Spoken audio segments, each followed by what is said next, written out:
Hello again, witches and wizards. It is time again to do a little bit of research, and today we are talking about sponsored fortresses and non-sponsored fortresses. Now, if you are in the United States, your sponsored fortress options are Simon Malls, AT&T, Cricket store locations. As far as I know, that's it.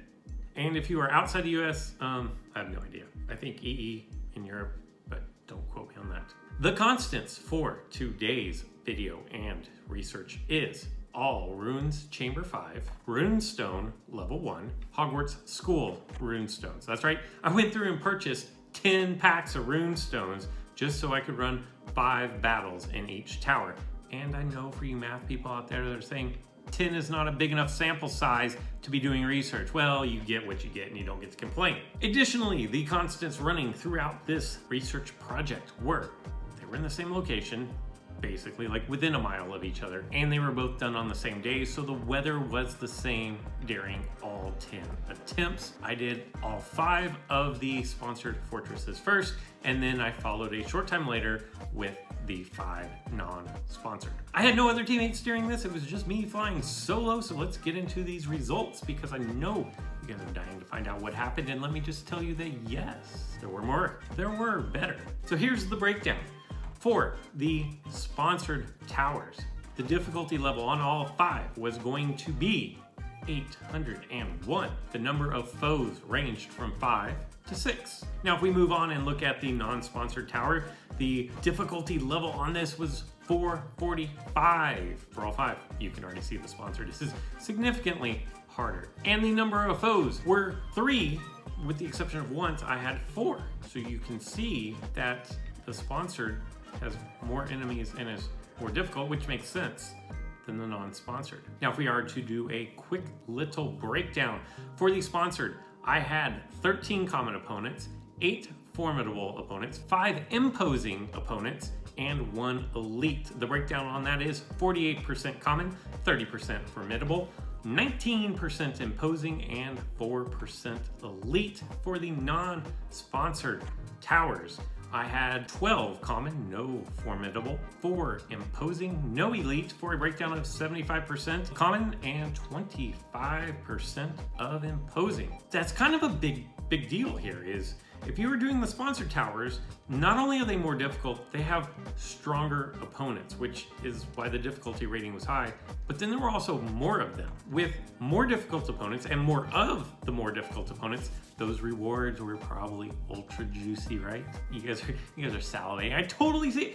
I'm salivating and I've done the battles. So here's what we got. We got the family breakdown. For the family XP on the sponsored towers, we got plus 48 with a high of plus 52. It was 48, 48, 50, 48, 52. I don't know the math on that, but it looks to be around 49 is what I'm gonna go with off the top of my head. The total XP, that juicy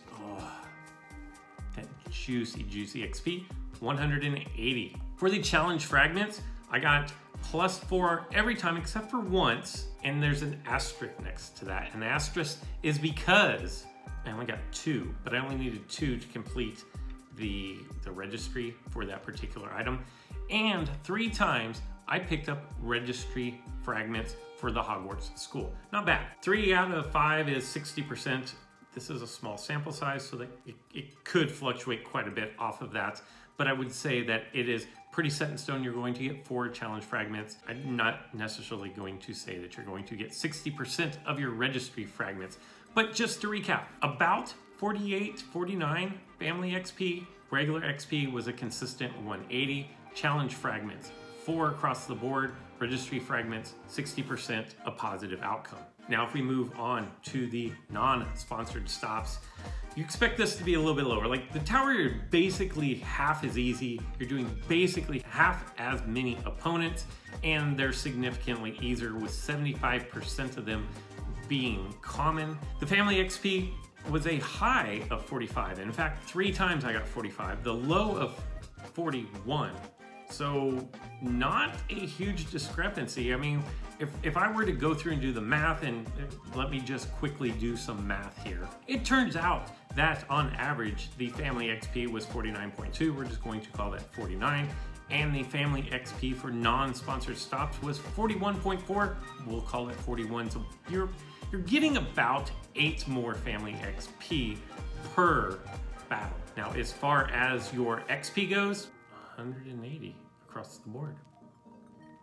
But surely the fragments are different. So if I look at challenge fragment, wait, no, something's wrong here, because those are all 4 for the challenge fragments as well, and my registry fragments, well, that was 60% as well. So I don't know what to tell you. I would have thought that the more difficult, higher threat level, or higher, stronger, better, whatever you want to call them, opponents would be worth more family XP and XP, but in reality, it's not. So there you have it. There is my research. Now, let me get the disclaimers out of the way. Yes, I know 5 is not a big sample size, but I will tell you that the numbers did not change. This was the only thing that really would have changed out of all this is going to be your registry fragments and the percentages of drop rates. 3 and 3, but that's not a big sample size, but your family XP is probably not going to fluctuate very far off of the 48 and the 52 and the 41 and the 45. The total XP was a constant 180, and the challenge fragments were a constant. So to me, it looks like if you're going to use a Runestone 1, unless you just need, like for your tasks or your missions or your accomplishments, to defeat 10 elite opponents in fortress battles, you might just want to stay away from the sponsored stops. But that's just me. Let me know what you think in the comments below. Run some of your own research. See what your results are. Do you think this is an error? Or do you think there's no reason to go battle the sponsored fortresses? Or did I miss something? That's got to be it. What did I miss? Let me know in the comments below. That's all I've got for this one. I hope you guys enjoyed it. And until next time.